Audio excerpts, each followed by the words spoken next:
Thank you for everyone being here. I'm with the Friends of the Ozark Research Center. It's a wonderfully highly conscious group here in Maine, and I was graciously invited to come and give a lecture, a discussion today about a lot of these secrets of ancient history, what is consciousness, energy, a lot of these mysteries that surround the universe and who we are.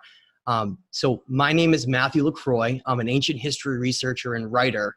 And I try to strive to spread as much information as I can about the nature of reality and these secrets of our past and a lot of the things that make up how we define the world around us. So it's wonderful to be here with everyone. What we're going to do today is have a 30 to 45-minute discussion, just going through a little bit of my background, some of these topics that I discuss. Ancient history, consciousness, a lot of the topics that a lot of the people in this room do as well. And then I wanted to have 30 minutes or to 45 minutes of questions where we can get into some good discussions with everyone in here. I am a young researcher who is, as you can probably tell, very passionate about what I do. This is not my professional job. I just do this on the side because it's something that I really love, and it's something that I would hope someday I could do on a full-time basis. So to give a little background, when I was young, probably like many other people in here, I was questioning the reality around me, and I saw so many people going about their lives being focused on certain things, and there was just very little information that was actually coming down to help explain to me what I was seeing all around me. Things like taking walks out in nature and feeling all the energies in nature and seeing the design of the golden ratio and this Fibonacci sequence designed into all of nature itself, which really just provides evidence to show you that there is some kind of a conscious creator that was behind everything we find around us. But the more that I was going in school to try to find answers, the more I was finding nothing. And in fact, it was very depressing to be in school because it was a very linear, very closed-minded viewpoint that I was being given. I went to a very large high school where you were just sort of buried with tons of kids and classes, and very little attention was paid to the individual. And it was just this doctrine that was taught to you. And if you wanted to be popular and do well, you had to get good grades, which meant you had to memorize and ingest everything that you were being taught. And so at the time, I didn't really understand what any of this was, but for me, it was more of a feeling of I was very bored. I lacked a lot of interest in a lot of the topics that were being taught. Probably a combination of both who was teaching them and the information itself.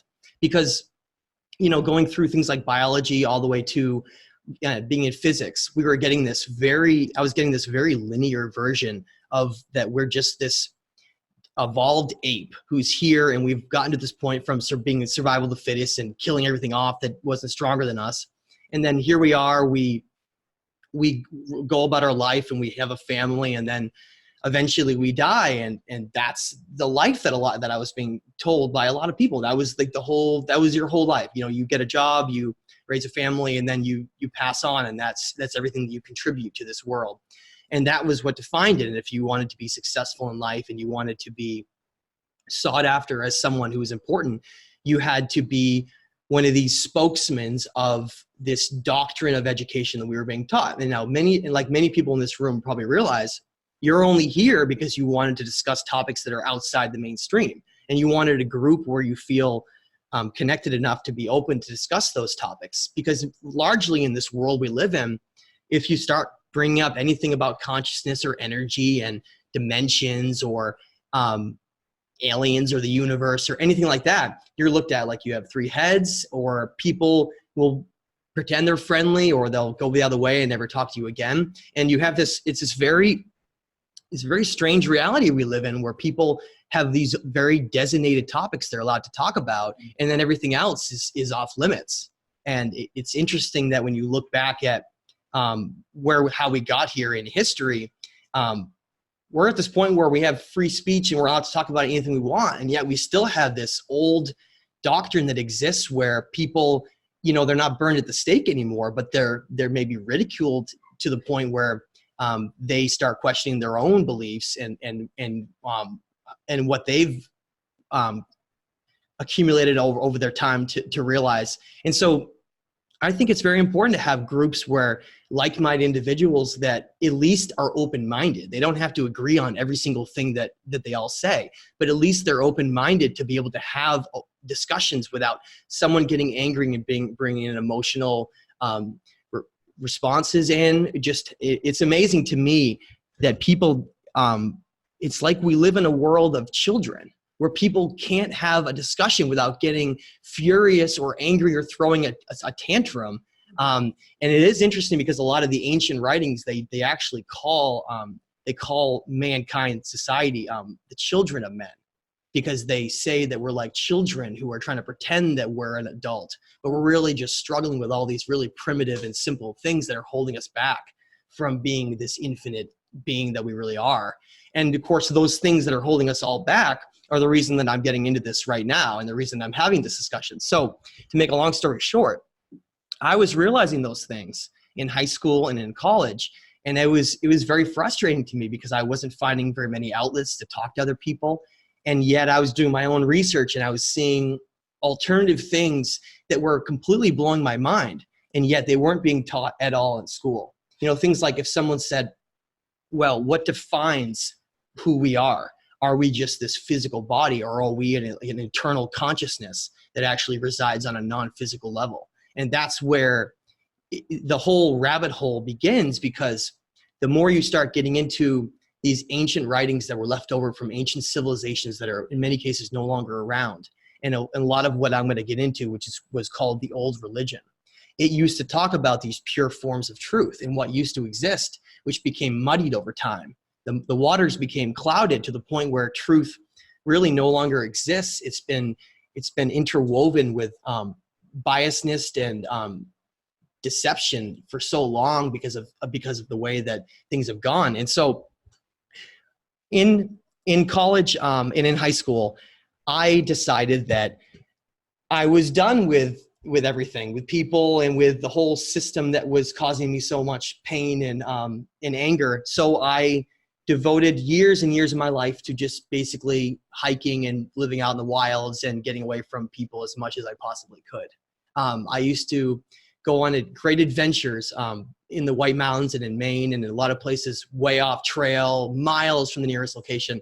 And the whole reason I got into writing and I got into doing this was because when I was out there searching for this other side, because I was taught that the great feats you had to accomplish was these physical feats, climbing a great peak or achieving something on this physical level. And it took me going through great strides in my life to realize that the great challenge is actually a non-physical challenge. It's overcoming the challenges of your mind and these things that hold us back from growing on a conscious level. That's where the great wilderness of discovery of regaining ourselves exists. It's actually on a non-physical level. And so when I was out there trying to conquer this reality that was around me, doing these extreme things that a lot of young people do, and I started to get into some really bad situations. I got into situations where I would be doing really stupid hikes that I shouldn't have been, up on Mount Washington in the middle of winter and blizzards, almost losing my life, to things like being in the middle of nowhere in the Pemigewasset wilderness with, bears walking around you. They're hungry and maybe you can't hang your food or something. Just terrifying experiences. And then it all culminated to this one experience that I want to bring up, because it's what brought this entire thing to fruition, which was to culminate my entire exploration, that I finally eventually put my hiking boots away and calmed down and started to delve into all these other sides of history and understanding things around me.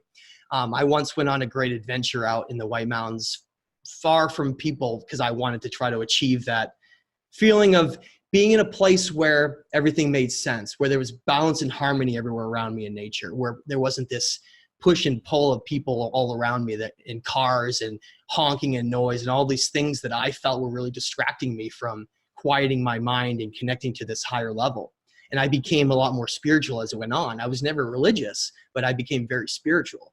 And I think a lot of people like me will end up going towards a route of atheism before finally turning around and going towards a root of spirituality, because they sort of look at the way that religion in some ways has controlled people's thought patterns around certain parameters, and maybe they will just reject that altogether and then have to find their own path. And that was that's where I came from.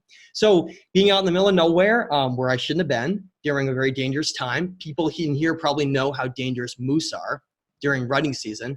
Well, I almost was trampled and killed by a moose. It was a very scary situation. And after this was in college, and then after that moment, I decided to write down these really like incredible experiences that people I knew just were not having, partly because they weren't doing as many dumb things as I was, but also I felt like if I didn't write it down, it was almost like those experiences were going to just disappear. So I started writing, and I started writing for AMC Outdoors and Backpacker and some of these magazines. And then I did a complete 180. I went from writing about the outdoors and hiking, and of course that was connecting me to this idea of Gaia and energy and this whole other side of it. But then I completely did a 180, and I went towards learning about all these secrets of ancient history that were not being told to people, and all these things that have occurred that people were not really aware of. And it was so incredible to me that it was like a direction in my life that put me on a path. And that path was, I became focused on learning as much as I could about the nature of reality, ancient history, the universe, what is the truth? And that's where my path began. And so after college, I started going into this spiral of obsession of researching and reading as much as I possibly could. I became obsessed with actually understanding, well, what is the truth? Is there evidence that actually tells us what it is?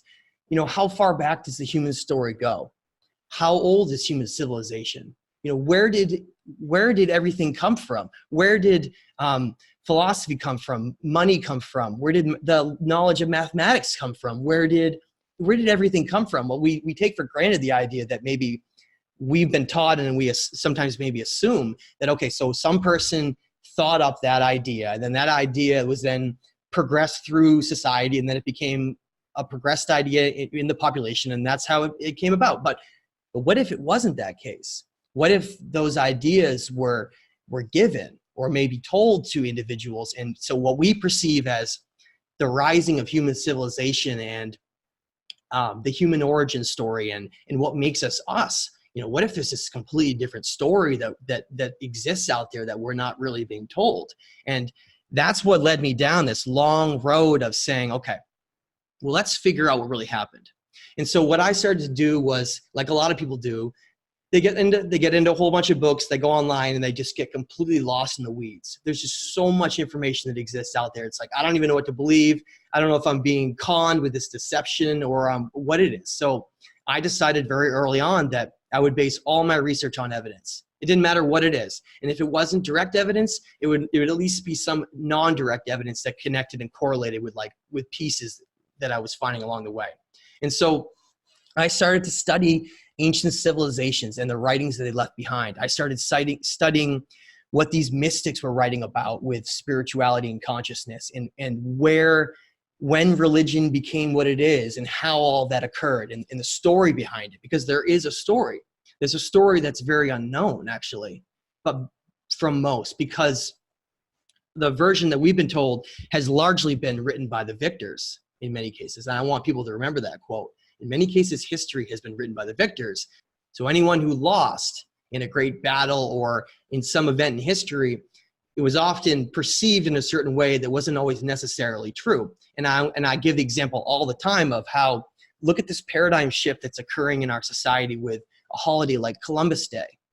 Now it's becoming Native American Day, Indigenous People Day, all these different names. Well, wait a minute. Well, now instead of having this hero be the holiday, now we're making the what used to be perceived as the non-hero has become the hero. It's completely flipped, hasn't it? And that inversion is exactly why I do a lot of the work I'm doing. Because the more you start looking into this, the more you find that quite a few things have been inverted to their opposite meaning. And it is actually quite shocking, because in some cases, you have to go back and relearn something and look at it from a fresh perspective. Because if you have a situation where something is told to someone in your family or something, and they perceive something in a certain way, like a certain culture of people, a certain location, somebody had a horrible experience somewhere. Whatever it is, that type of perspective on that information is passed down every generation to another subsequent generation. And that person's perspective is often derived from that generational understanding. Now, if that generational understanding is inaccurate, if it's perhaps not true, then that lie is simply just carried on over and over and over again until it becomes so ingrained within us that some people, even if they were told the truth and shown it, they'll just ignore it. They'll choose to ignore it because there's so many aspects of our reality and of our ancient history that differ from what we've been told, that a lot of it seems overwhelming if you were to sit down and try to talk to someone. Now, a lot of people that I'm talking to right now, this may not be quite shocking, but if you were to walk up to someone in the street and you were to tell them that their physical body, according to all the ancients and looking at the non-physical nature of our reality, is that we're really eternal conscious beings, we're just energy, and that this body really, all the ancients all said the same thing. They said that this body is just a vessel for us to experience a physical reality with physical consequences. Because if you don't have physical consequences, then it really doesn't matter what you do. But with physical consequences, it really matters what your actions are. Walking over to someone and handing them a book somewhere randomly might have a real action that may perpetuate and continue to something else later on. We don't understand a lot of times how our individual actions can then have that a butterfly effect later on in someone's life, because we don't always perceive how all those things chain together and connect. But everything we do in our reality and everyone we affect around us has an effect on how their life is going to go.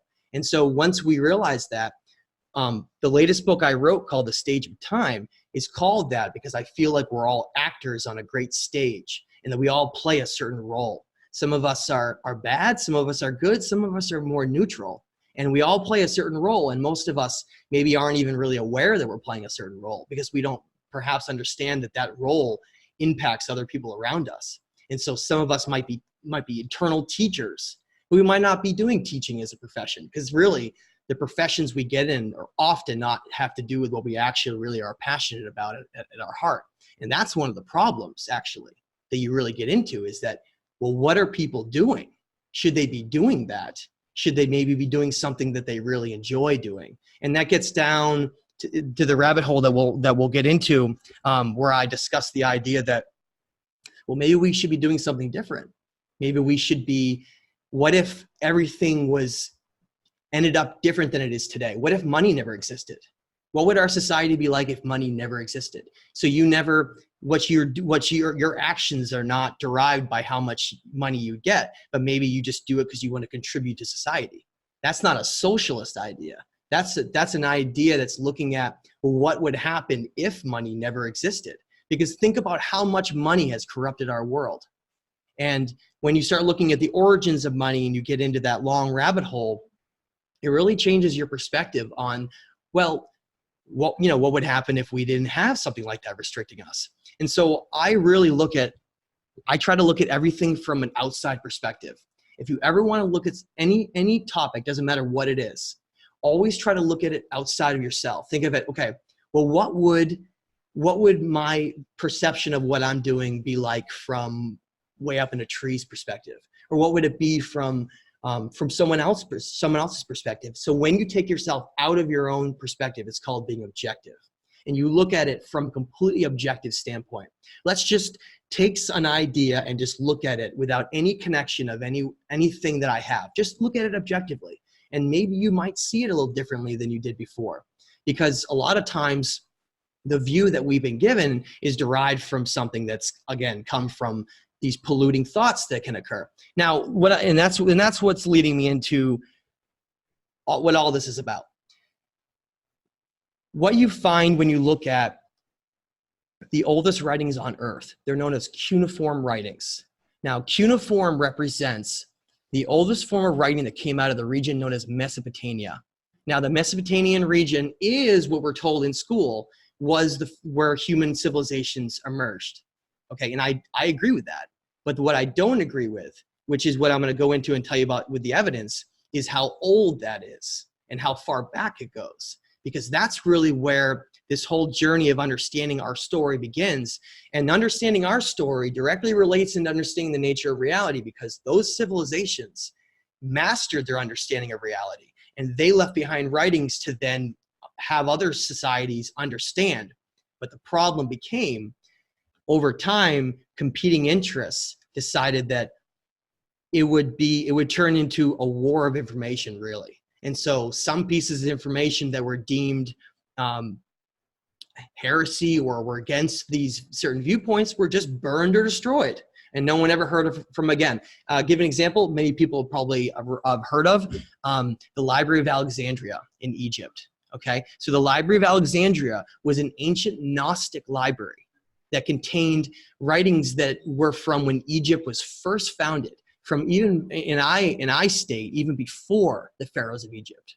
Because what we're going to get into is the idea that the dynastic pharaohs of Egypt were not the original builders of the pyramids, and what we perceive as this progression of civilizations around our world is actually part of a multi-stage cyclical process where one of our most ancient civilization where these writings came from was largely destroyed. And that's where it gets really exciting, is the idea where, okay, well, either this person is totally crazy, or, well, what if that was actually true? And I'm going to get into all the evidence that really proves or strongly suggests that an event like that actually did wipe out a previous civilization that then left behind these ancient writings, that I include in a lot of my work, and which discuss everything that I'm about to get into. And the first piece that proves something like that, or at least strongly suggests it, is the idea, well, are there writings that in locations around the world that are now being told to us that are older than we're told? Okay, so let's start with what we're taught. There's a certain doctrine, like I said, that everyone is taught. And if you were to not teach that doctrine information, if you, for instance, were a professor and you were doing your own research and you came across some of these new discoveries that are being made in Turkey in a place called Göbekli Tepe. Has everyone heard of that? Okay. They're radiocarbon dating Göbekli Tepe, which means they take the existing structure and they find organic matter that is within that type of area, and they do extensive testing around that, and they can get a relatively accurate date of when that organic matter was there. Now, that doesn't actually age the stone, though. So you can't actually age a stone, which means any date that you get with radiocarbon dating potentially means that stone could have been created far earlier than even that. It only gives you like a snapshot understanding to give you an idea. Well, the reason why I say this, and I bring it up with the whole lens of a conspiracy, is the idea that this is all being uncovered right now. It's in some magazines. You can find it all over the place. Is the idea, well, here this site of Göbekli Tepe in Turkey is being uncovered. These massive T-shaped pillars that are 20 feet tall, talking all about these celestial events and movements and things that happened long ago. And they're dating this site at and this isn't being disputed right now. This is being accepted. They're dating it at 11,600 years old. Okay, some people be like, big deal. Okay, fine. But here's the problem: people like me don't forget what we were told and taught, and that is, if you open up your book in school and you look at it, human civilizations are 6,000 years old. That's what everyone is taught. That is the standard. And so, like I was getting back, I mentioned it. If you're a professor and you're looking into Göbekli Tepe and you find this information and you decide you want to weave it into your discussions, you will be you can be or you will be fired, because you have to teach the educational doctrine that was set up a long time ago. Does someone really want to go through their entire life getting accreditation as a teacher and getting all those degrees just to lose it all by risking trying to put in, you want to go out there and fight for truth and be a good teacher, but then you lose your job and you're no longer a teacher. And that's the same thing that happens in archaeology, the same thing that happens in any modern academic field. If you try to go outside the mainstream and it's something that challenges this doctrine, you're usually laughed out or ridiculed, or something comes up. And that's the battle that's going on right now. And that's why so many people are starting to distrust things like the news and things like some of the information that's coming down. People are starting to question it. People are starting to look for alternative sources of information. And that's the purpose behind this, is because all of this evidence has been coming out over the last 20 years that's completely challenging this narrative that we've been taught. And Göbekli Tepe is one tiny little piece that adds up to this colossal view of history that changes our entire perspective on human origins, how old civilizations are, understanding spirituality, religion. Where did religion come from? What happened to religion along the way? And I can get into that briefly as I go.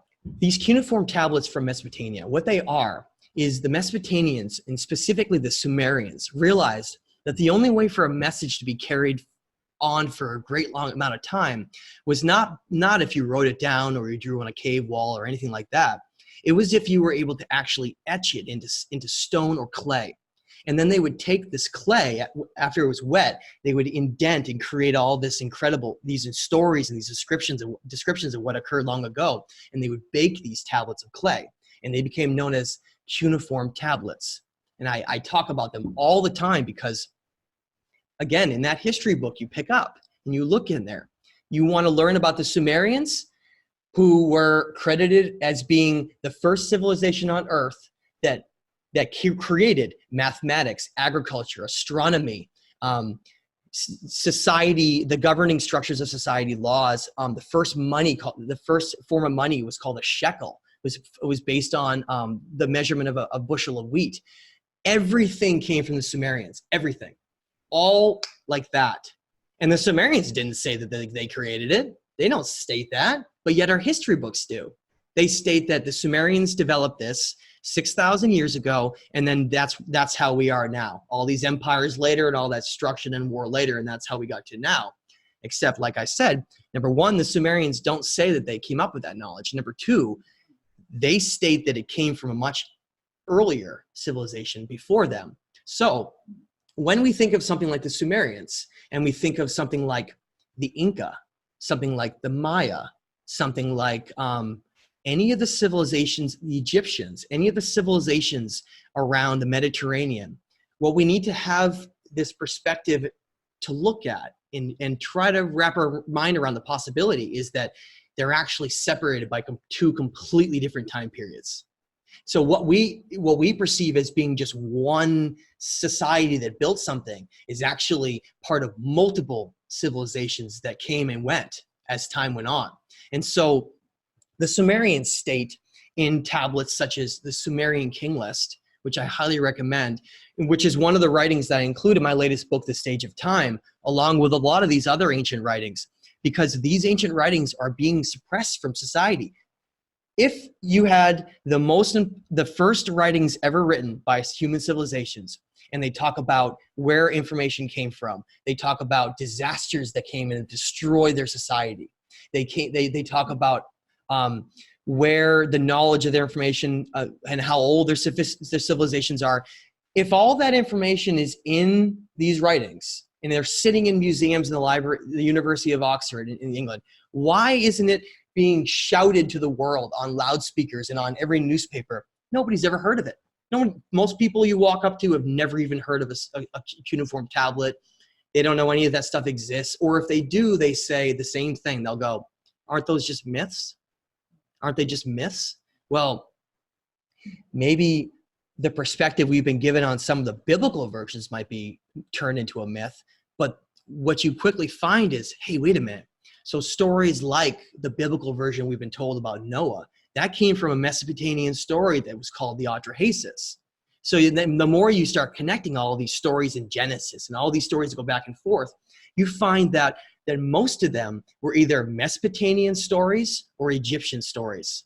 Almost all of them were all derived from a previous source. And then over time they were rewritten and it turned into what they are now. But if you want to find the truth of information, you need to find the most pure forms of that information. And that's where going to look at these cuneiform tablets is so important. And that's not just the first civilization that has these ancient writings. After Mesopotamia, there was the early Egyptian civilizations that were, the region was known as Kem, K-H-E-M.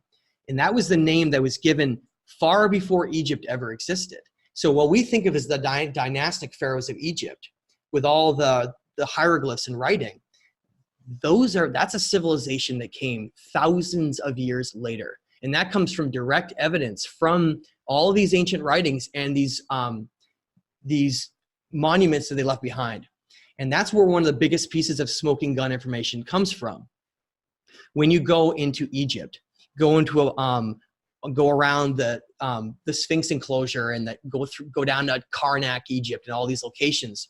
If you know what you're looking for, if you know what precise megalithic blocks building means. So megalithic means giant single stone, very large single stone, okay? And so what you find in a lot of places like in Egypt is you find this incredible perfect building on the bottom, lowermost level in Egypt, okay?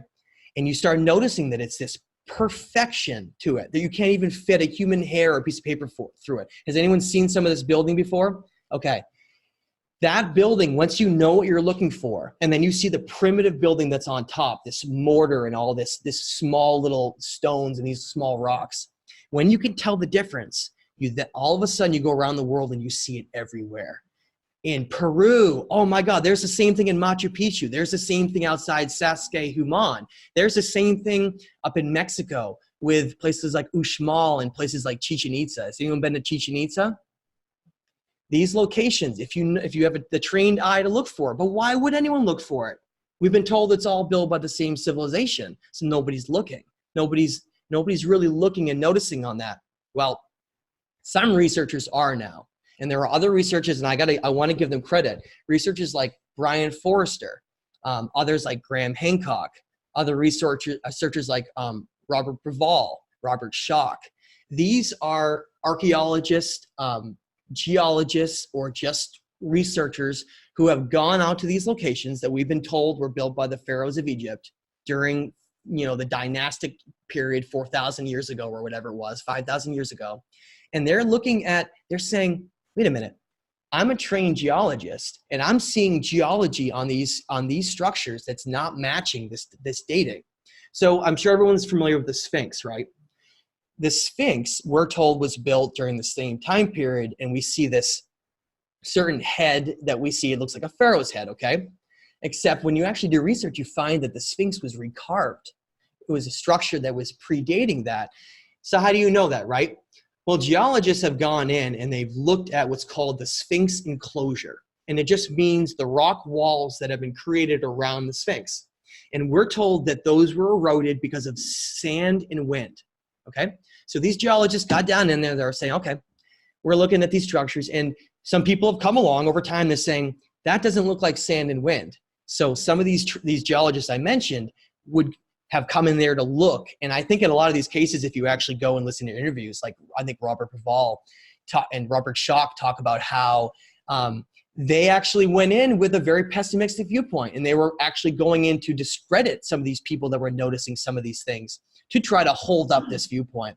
And they were stunned to actually go in and use their expertise in geology and climatology to look and say, wait a minute, this is impossible to be eroded from wind and sand. It could only be eroded by one thing, water erosion, okay? This is a very important point to make. So if the Sphinx enclosure was eroded by water erosion, and geologists all around the world have now confirmed that, when did you have deluges of water in Egypt? It's a desert. Look, it's the Sahara Desert. All you do is you essentially take climatological data derived from ice cores, and you can say, I'm gonna look at the climate period that occurred when there was heavy rains that would have been enough to create this erosion on these enclosures. Then I can get a date for at least when this happened. So geologists did that, and they looked at these ice core samples, and they came up with a date of at least 10 to 12,000 years ago. So that's the Sphinx. Well, right next to it is the Great Pyramids, okay, that everyone is very familiar with, the largest structures on Earth. So in our books, history books, again, this is why I do this. It's taught, deliberately says in history books, that the Great Pyramids of Egypt were built by the dynastic pharaohs as tombs, right? That's what everyone thinks, as tombs Okay, right? There's these great pharaohs. They had slaves and all these people that worshiped them. Of course, they would have a great tomb. Except there's never been a pharaoh ever found in the Great Pyramids in history. Ever. And that's not just, and someone could say, okay, well, maybe they haven't found them yet. No, we know where they're buried. All of the pharaohs of Egypt were buried more than 400 miles to the south in a place called the Valley of the Kings. Okay, so that's not someone's opinion. That's fact. So when you look at that objectively, you say, well, wow, here we have this piece of evidence that's completely contradicting what we're being taught on so many levels, age levels of the Sphinx, the purpose of the pyramids, all these different things. We're all being told these incorrect lies. Why, right? There's this certain protected viewpoint of history that was created at one point, and it was decided, and you can follow that back to the Holy Roman Empire, and we can get into that as we go. But the Holy Roman Empire was essentially where this doctrine was created. And they decided, some of these powerful, corrupted priests and these powerful individuals decided that they would create a certain version of everything. How old everything is, and why would you want to do that? Well, if people were under the perception that we are only, human civilization is only 6,000 years old, and that everything came from this simple progressive viewpoint to where we are now, people would have this certain viewpoint on how they're going to act in life. They would say, okay, well, we got here from our own means, and we're just a highly evolved ape, and we can do whatever we want because we got to this point, and look at us, we're the best, right? Except that this evidence is completely contradicting human origins, which I haven't even gotten into yet. It's contradicting how old human civilizations are, where that knowledge came from, and what they knew about the nature of reality, what they knew about consciousness, what they knew about the universe, what they knew about the creator of everything, what they knew about all of these different aspects were considered this, this forbidden knowledge. And so those who were practicing that knowledge, you may be familiar with, they're known as the Druids. Has anyone ever heard of the Druids? Okay. So I love to bring this up because it's a topic that gets people really fired up because in Maine and like many other places, St. Patrick's Day is one of the most popular of our holidays of all time, right? So in the story of St. Patrick's Day, like we're told, and this is like everything in history, remember? History is written by the victors. We're told that we're celebrating St. Patrick's Day as like a form of Irish pride, right? Irish pride towards Ireland becoming its own sovereign place and you know, yay, Ireland and all these things. It has nothing to do with Ireland. It has nothing to do with Irish pride. And we've been greatly deceived about the truth about a lot of things. From Christmas all the way to St. Patrick's Day, there are so many holes in these stories that have been turned into just a way for us to spend money, us to be somewhat controlled in our mindset. So I want to tell you the truth about St. Patrick's Day, and it's going to change your entire perspective possibly on all of this, because you'll understand why this information became forbidden and how this whole thing got started. So a lot of the Druids are demonized as being some kind of a group who were living in caves that were doing blood sacrifice stuff, right? That's what they're portrayed in a lot of media as. That's a deceptive viewpoint of the Druids as this very strange, cultish type of group. Whereas what the Druids really were was an ancient group who used to practice what was called the Old Religion. And it went back to before the Library of Alexandria to these ancient Gnostic writings that were derived from even earlier sources. Now, Gnostics, do people know Gnostics, that word Gnostics?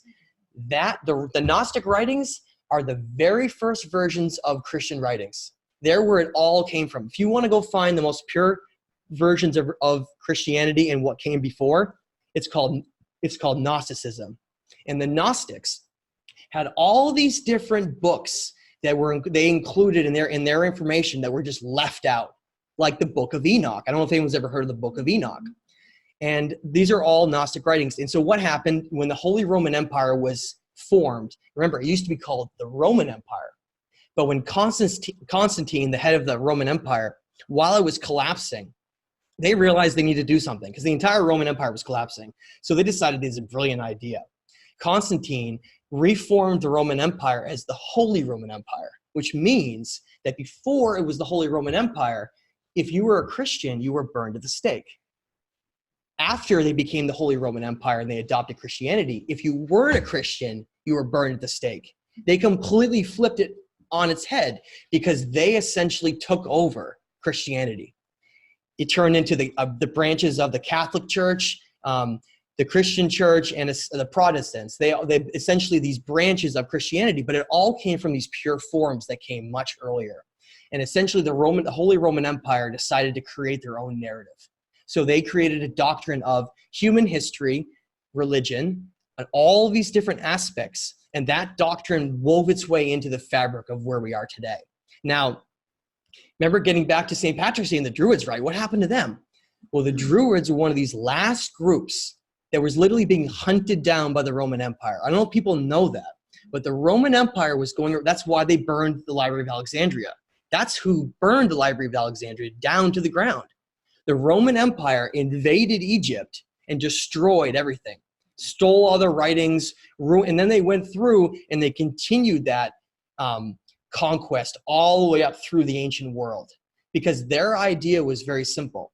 If we can control religion, then we can essentially control the message.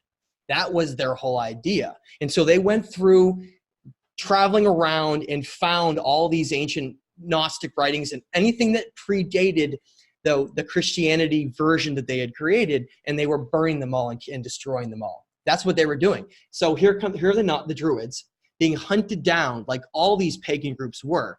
And what was happening to them? They were being stoned to death and burned to death. I'm sure you've seen countless things on TV and media and in books where someone is coming out with this alternate idea, and then the people are saying, burn them, and then they're stoning them, and it's this mob that was created. Does it mean that person is being burned at the stake because they had ideas that were truly wicked and shouldn't be told to people? No, probably not. It was because it was against this doctrine, and that doctrine was so heavily ingrained within us that now when you're talking to people today, unless you show them direct evidence, most of them will decide to completely ignore what you're saying because it's very difficult reforming aspects of reality. Now, so the Druids, they were one of the last groups on our entire world, one of the last groups in history that was basically in hiding because they were trying to protect what was called the serpent knowledge. Does anyone know about the significance of the serpent? Okay. They were called serpents, snakes. I'm sure you know that. If you look at any St. Patrick's Day event, you see green snakes and everyone's like, oh, that's fun. Snakes are being killed by St. Patrick. Well, this is how this whole thing goes down.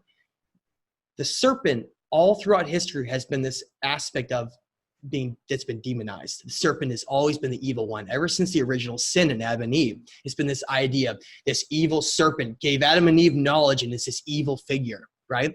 All throughout history. So anytime these ancient teachings that came along that taught what was called the old religion, they were considered serpent worshipers, serpent cults, because knowledge, the serpent was considered a great symbol of knowledge. It was considered a great symbol of wisdom. It had to do with a great transformation that it can occur, and the serpent was considered a symbol of essentially. Have you ever seen the symbol, the caduceus symbol, the medical caduceus symbol that's on every hospital? That's a serpent interwoven with wings at the top. If the serpent is so evil, what is it doing on our most prestigious medical institution? I ask you that. Take a completely different look at a lot of these aspects of history. The serpent simply represents knowledge, balance, higher wisdom, achieving these higher states. It was a symbol that was used that was eventually demonized by the church because there are implications that go back far beyond that to where that symbol was originally used. So the Druids were practicing this old religion knowledge from these ancient civilizations, and they were being hunted down by the Roman Empire. The last stand they had on the whole planet was up in Ireland, Wales, and the area of England. That's the last stand that they had been hunted down, and there was the last place that they were around. They were the ones who built Stonehenge, the Druids, okay? They were part of the last culture, one of the last cultures that practiced what was the old ways, understanding what the old ways were. and they were being hunted down. And essentially when that group was eradicated, we lost pretty much the last group who really understood it. And then the Freemasons came along, and they pretty much, I considered them to be the last progenitors of that knowledge until even they became somewhat corrupted over time.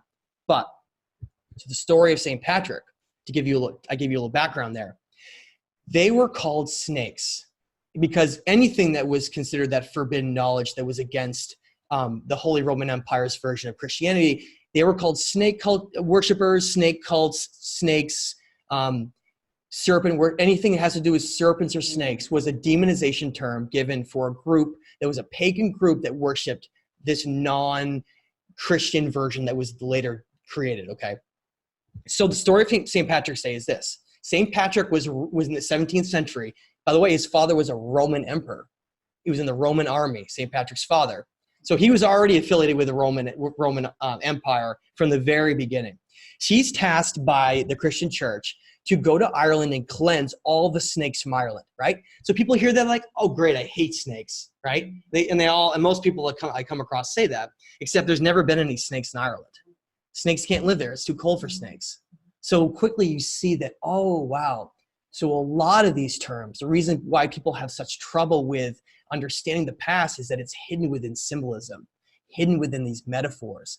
They were describing, it's a way to describe multiple things in one way, where you can have a symbol. And so the serpent was this great symbol. And so St. Patrick was tasked with eradicating the remaining Druids and pagans from the entire Ireland and that entire region.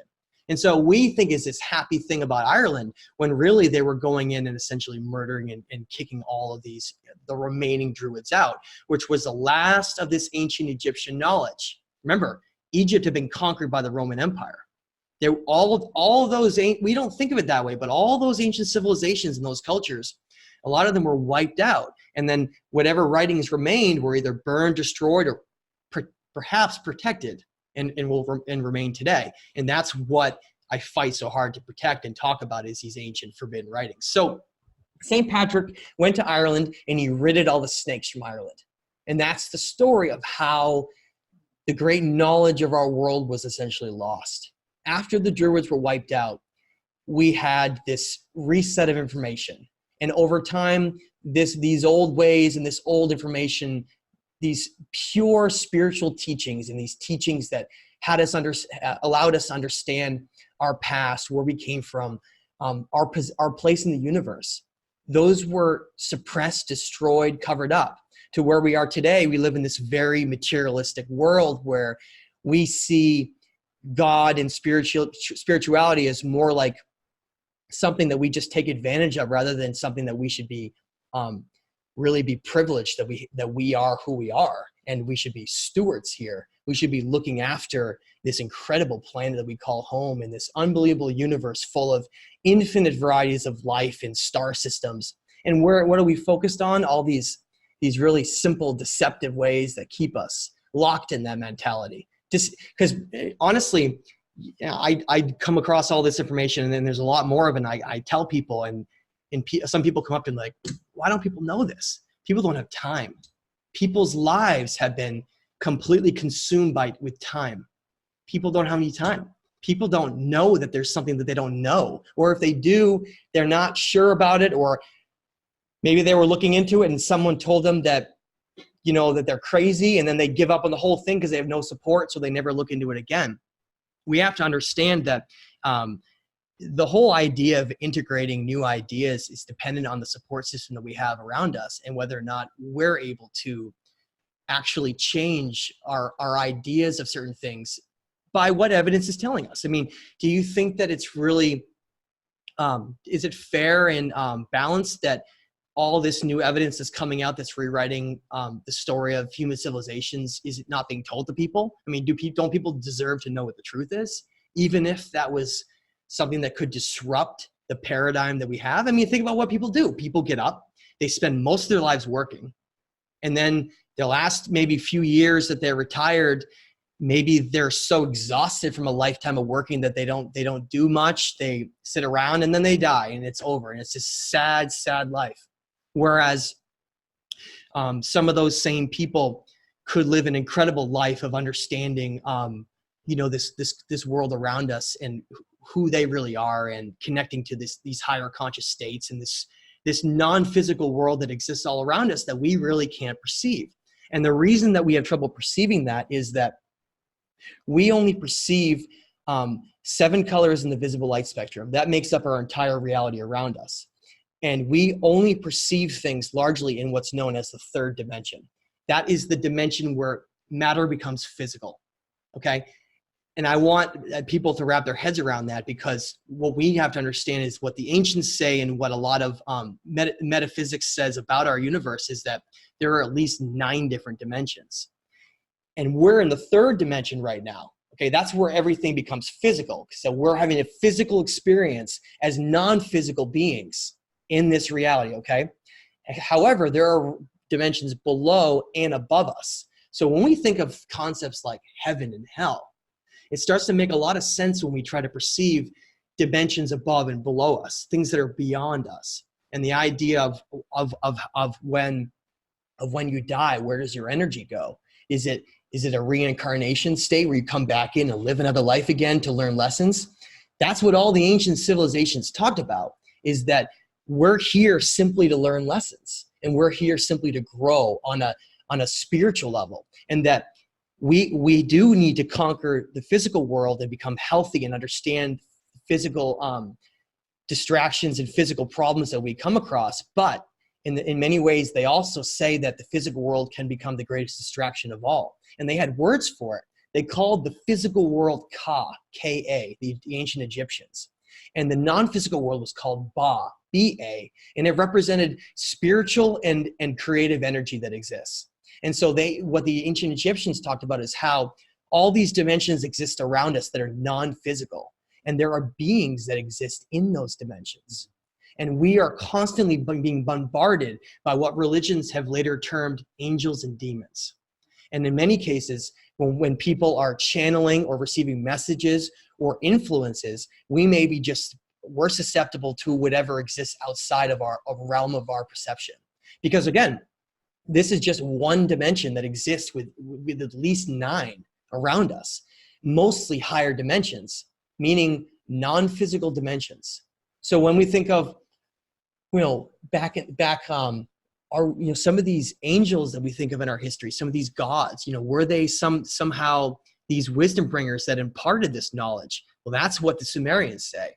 They say that the knowledge came from heaven, from above, and that they were actually instructed to create these civilizations based on these certain moral laws and codes. And I encourage everyone, if they reach the stage of time where they're doing research, there's 2 very specific tablets that talk all about this.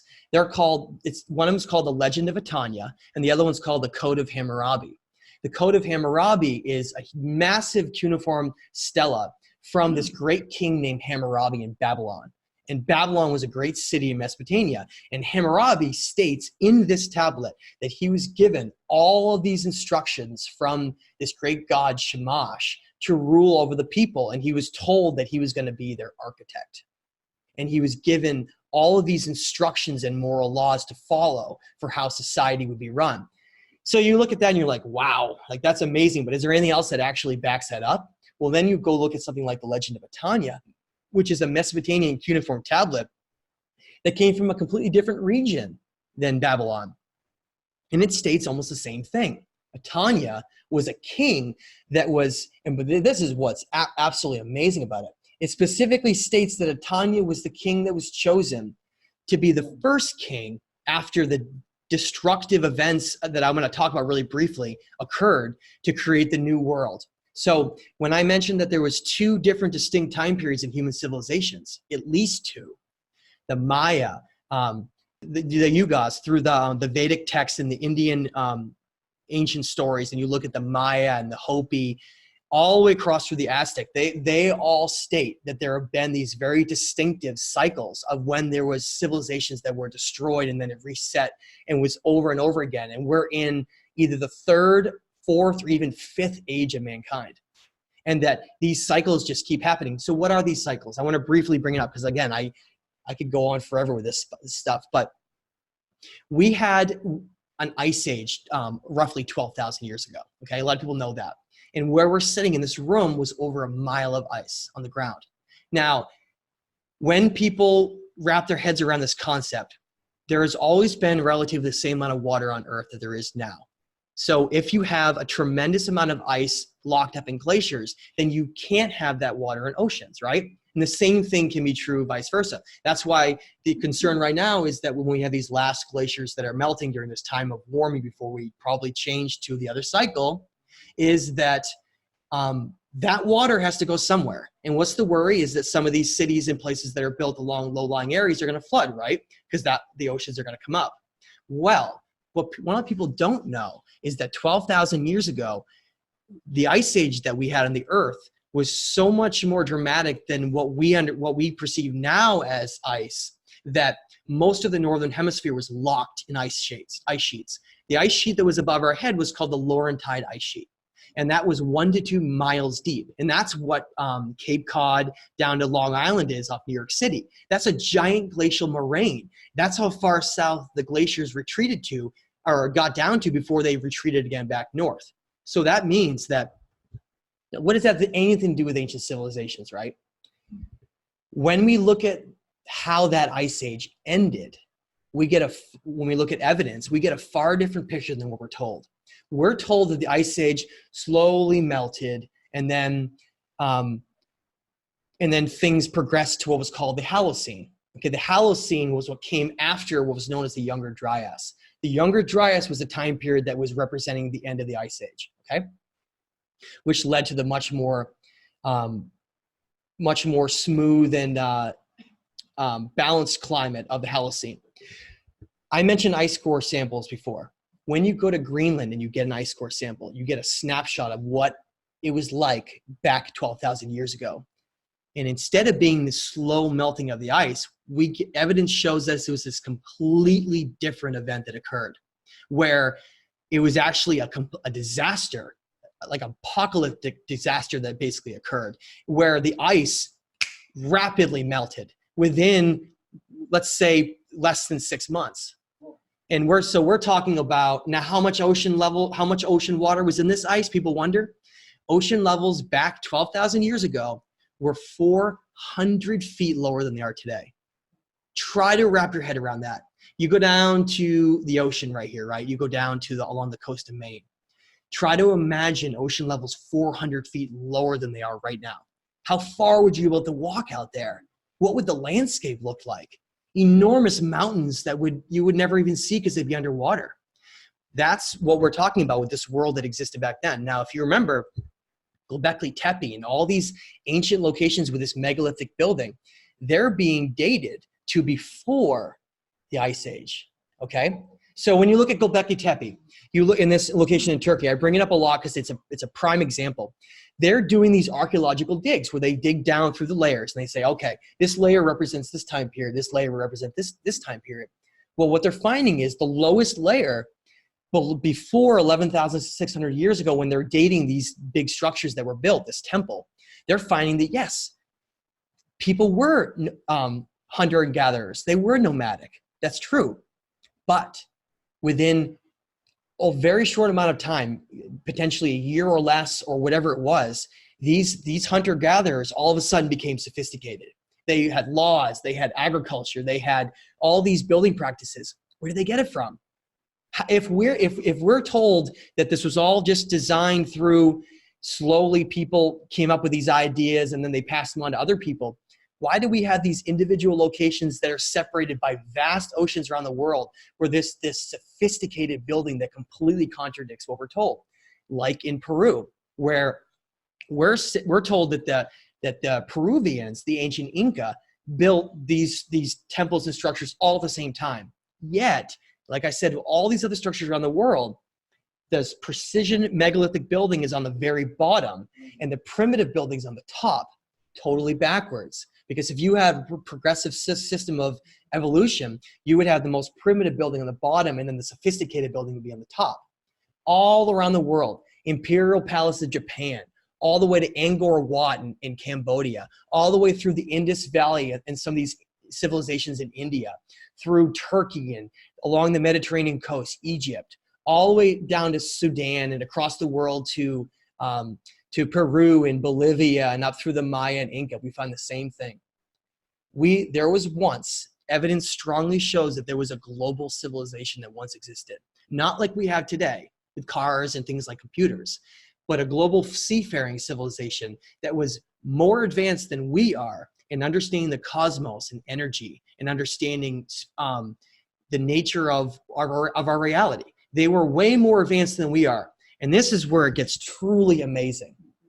When you plot each of those locations, of those sophisticated, I call them the megalithic civilizations, when you put them on a map and you pull them up, each one of them is found in a very specific location on the earth.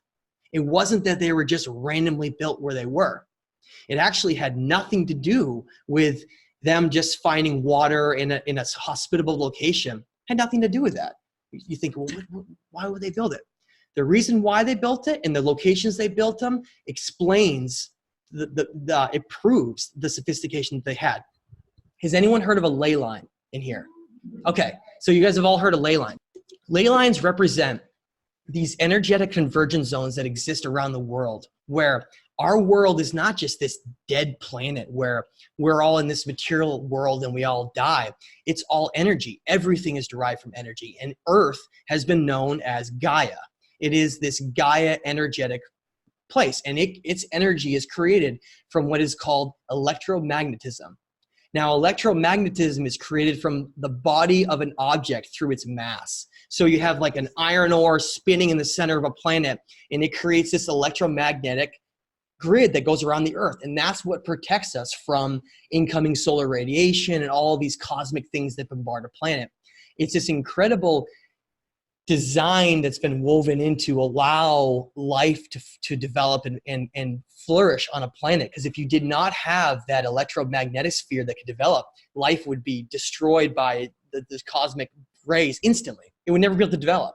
So here you have this means for life to be able to develop on a planet. Pretty amazing in itself if you think about it, actually. Why would that even need to be that way, right? If it was random, what would it matter if life could exist? But yet, we find that planets create that environment as the process of their creation itself. So just based on their mass, they create this field. Anyway, make a long story short, the ancients figured out all of that. Not only that, they figured out the size ratio of the planet itself, and in which you can go to the Great Pyramid of Giza and actually realize that it's a scale ratio of the entire planet Earth itself. It's about energy. It's all about energy. So every single one of these locations, the Great Pyramids of Giza, in Peru, and Sacsayhuaman or Machu Picchu or Easter Island, any of these locations where we find these giant megalithic building, we find that they're all on ley line locations. They're all on ley line convergence locations.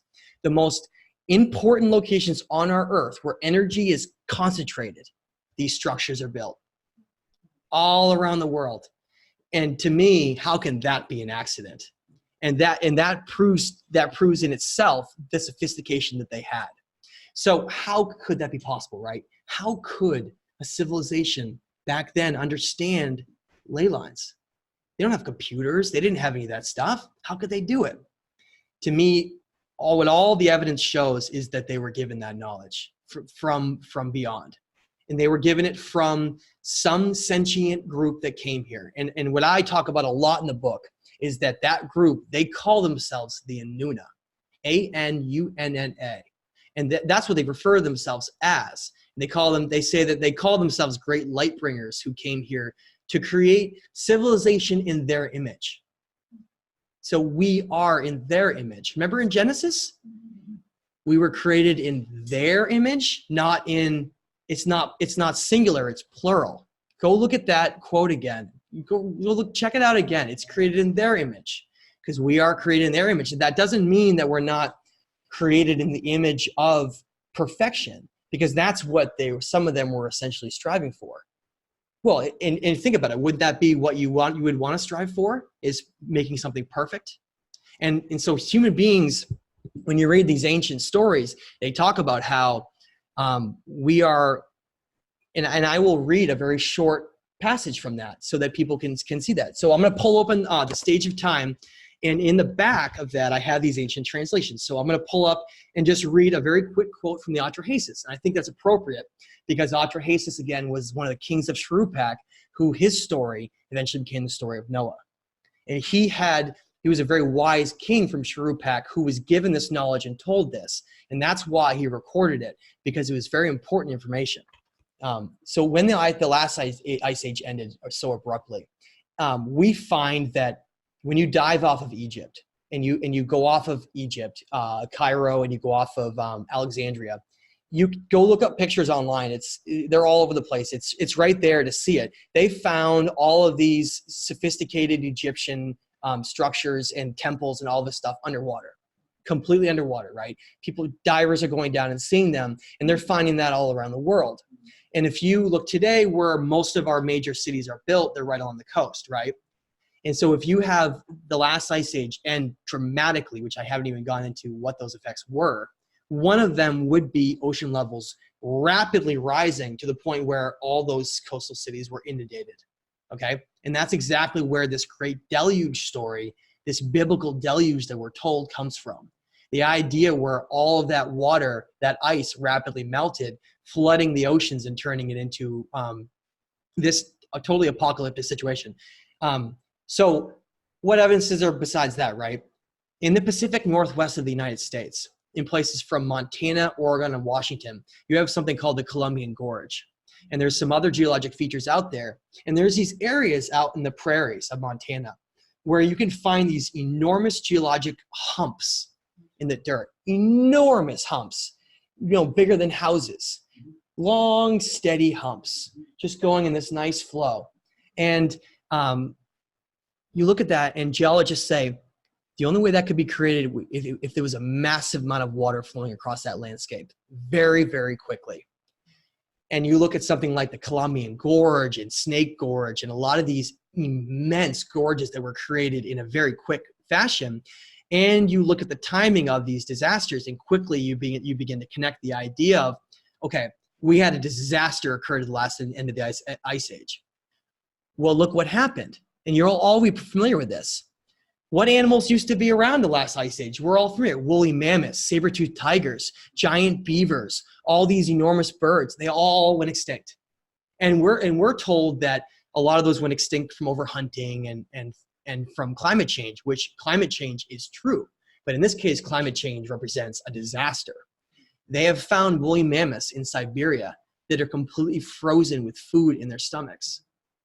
So we're talking about an event that the climate shifted so rapidly to end the last ice age. It shifted so dramatically that it not only fluctuated the climate so significantly that we lost, it was like nothing we can even perceive now, but you had things like deluges flowing across the landscape, tidal waves, because at the same time, we have to understand, well, what is causing this melting of the ice caps? And the answer that keeps coming up about how the cyclical nature of these civilizations destroying is the sun. The sun seems to keep going through these cycles of where it gets very, very hot, then it flips and it goes through a cooling phase. That's called, that's a minimum and a maximum solar radiation that can come down to the earth. And those cycles always occur naturally. That's something I really want to throw out there. But that doesn't mean that human beings aren't pushing a natural cycle forward quicker. Well, it does mean that this cycle that's occurring right now is part of a natural process that has been going on over and over and over again. And so when the sun goes through these events where it will strip a planet of its electromagnetic grid, and that's what creates all these problems. If that solar radiation can get in enough, it can disrupt and destroy that protective layer, and then it can actually get into the earth and cause melting of glaciers and the climate to shift and massive earthquakes and tsunamis and volcanoes to go off. And if anyone is familiar with Plato, I'm sure many people are familiar with the philosopher Plato. In the Timaeus and Critias, he talks about how there was a great civilization called Atlantis who was destroyed by cataclysms during the same time period as the last ice age. So where does that all connect, right?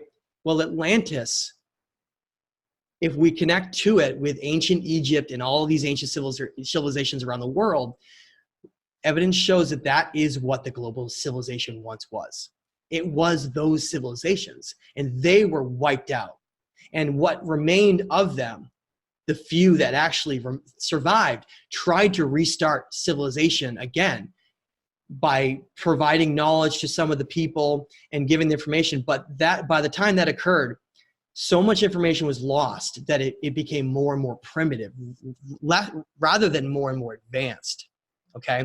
And that's, so just picture this, picture something like in Peru, some of these ancient temples being a lot older than what we've been told, and disaster occurring where they're wiped out and it's just strewn all over the place and there's just these pieces left, right? And then another indigenous culture that survived, who knows how to survive off the land and can survive difficult time periods. They find those ruins, not us, they do. Then they find some of these writings and some of this knowledge, and maybe they're told some of this information from someone they meet, and then they try to mimic it. They try to build it again, just like in Egypt, with all the hieroglyphs everywhere, with building these structures. They tried to mimic, but they couldn't do it.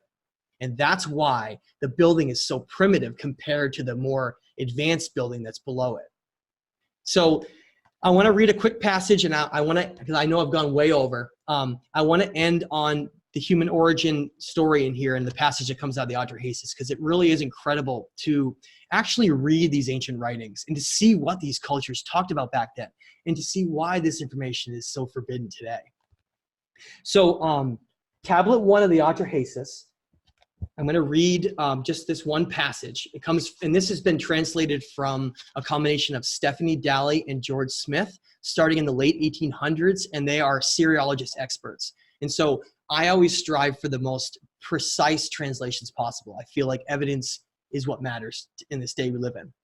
So tablet 1 of the Atrahasis states, when the gods instead of man did the work, bore the loads. The gods' loads was too great, the work too hard, the trouble too much. They took and cast the lots. The gods made the division. Anu went up into the sky, and Enlil took the earth for his people. The bolt which bars the sea was assigned to far-sighted Enki. When Anu had gone up in the sky, and the gods of the Abzu had gone below, the Anunnaki of the sky made the Ajiji bear the workload. The Ajiji gods had to dig out channels, had to clear the channels, the lifelines of the land. For 3,600 years, they bore the excess. Hard work day and night, they groaned and blamed each other. Come, let us carry Enlil, the counselor of the gods, the warrior from his dwelling, and get him to relieve us of our hard work. Now, cry battle, let us mix fight with battle. The Ajiji set fire to their tools, put aside their spades for fire. When they reached the gate of warrior Enlil's dwelling, it was night, the middle watch, and Akur was surrounded. And Akur is one of these ancient cities you can find in many other writings. And that's how you know these are real, because they mention specific locations that were around that time. Enlil sent for Anu to be brought down to him.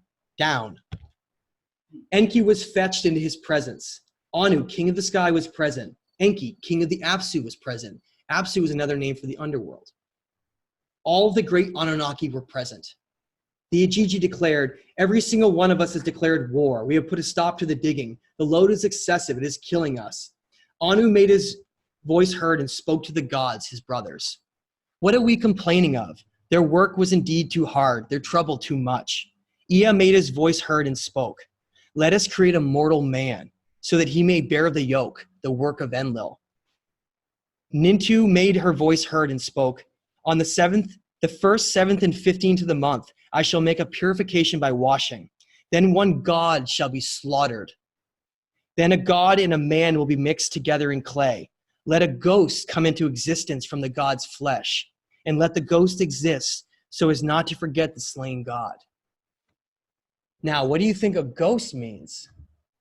Consciousness. We were created, and then consciousness then assumed into that body. That's what we are.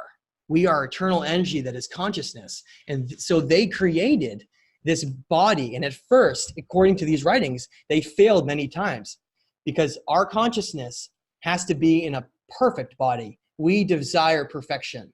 That's what we are, a great being. And so what, we're great beings. And so when a lot of times they actually talked about how some of the bodies were rejected until they got perfection just right. And then they created this mankind to service the workload of the gods. What does that mean?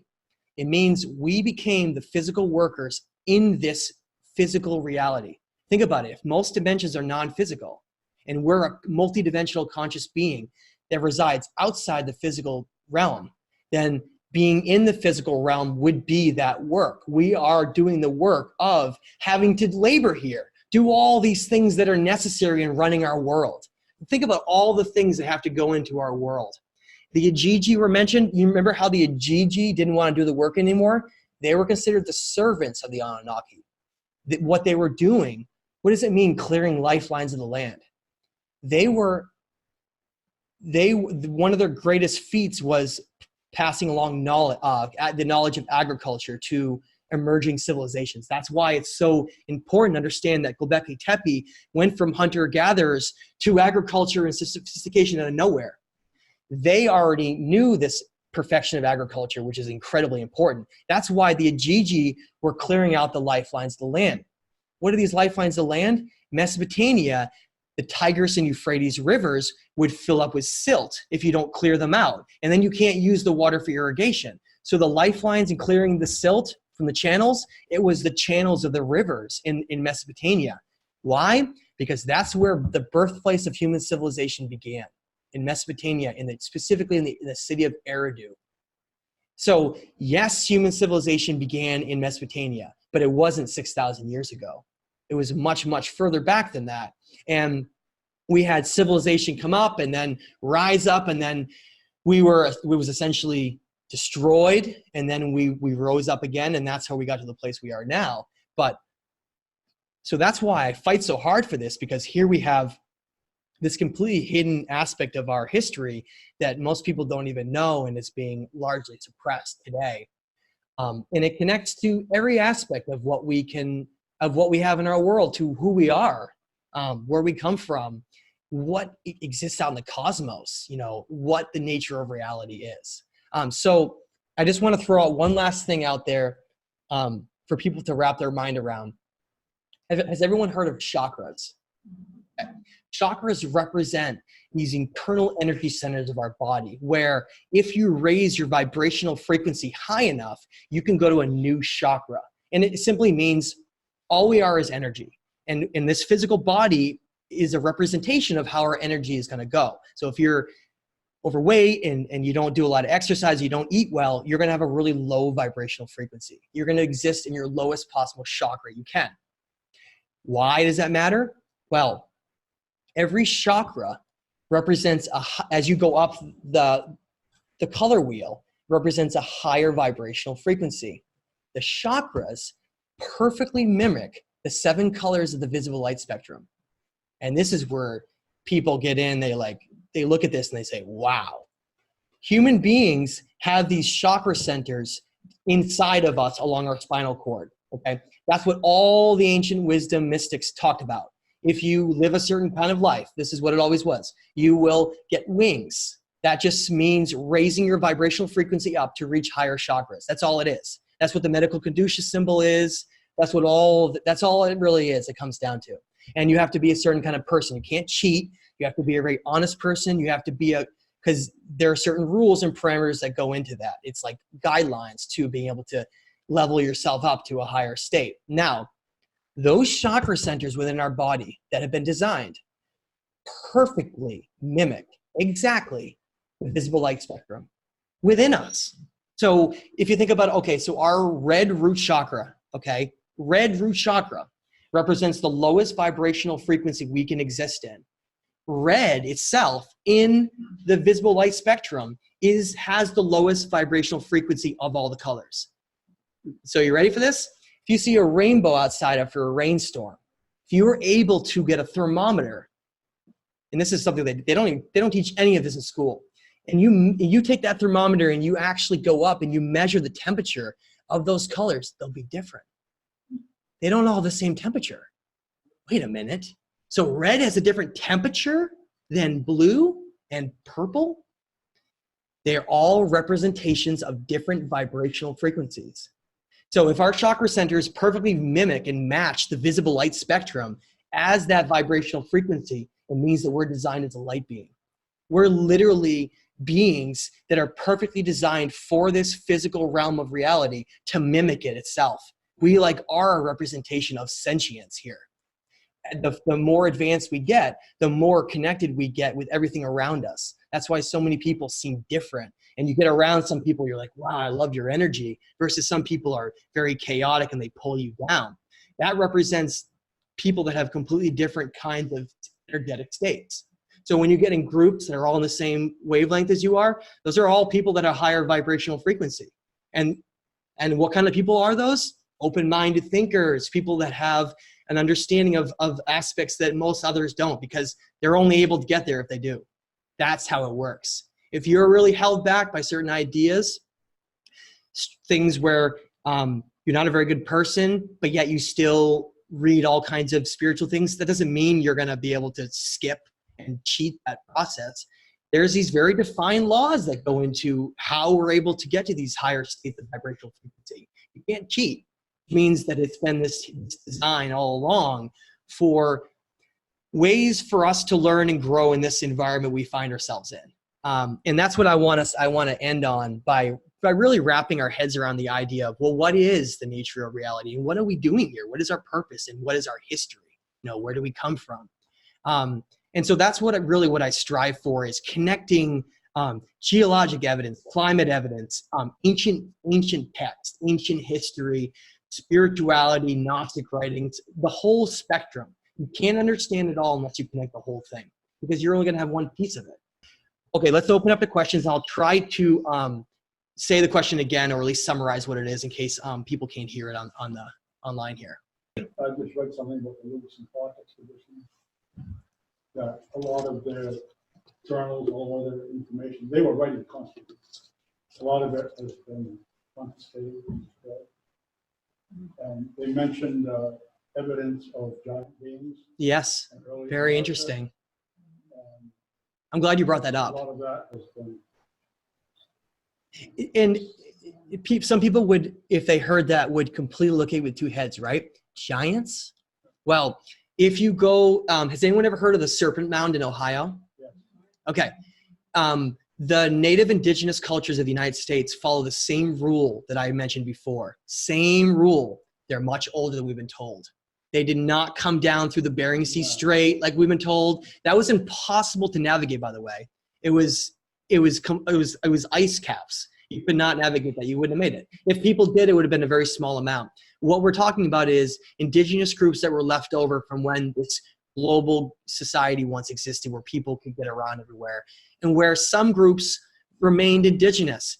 I'm not saying every group around the world was advanced and part of this connected culture. Like I said, just like there is today, where we have this, we're doing artificial reality and technology right now, and yet there's still tribes in the Amazon that are primitive, right? We still exist in that same, they existed in that same type of world back then, where it was like two worlds existing at the same time. Now, these explorers in the United States, when they came to North and South America, they saw some really bizarre stuff.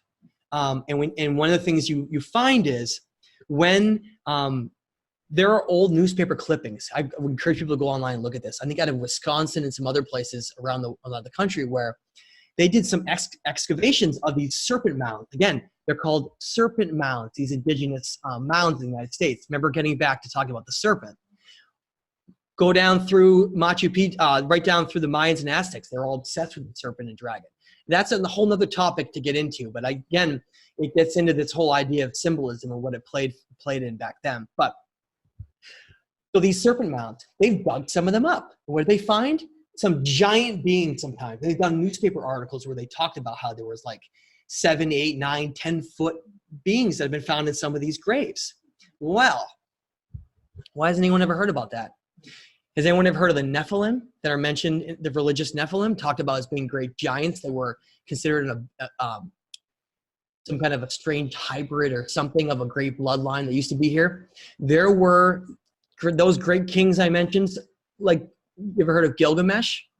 Gilgamesh has been shown in depictions with a lion he's sitting with, except the lion is the size of a house cat. You know it's a full-grown lion because it has a mane.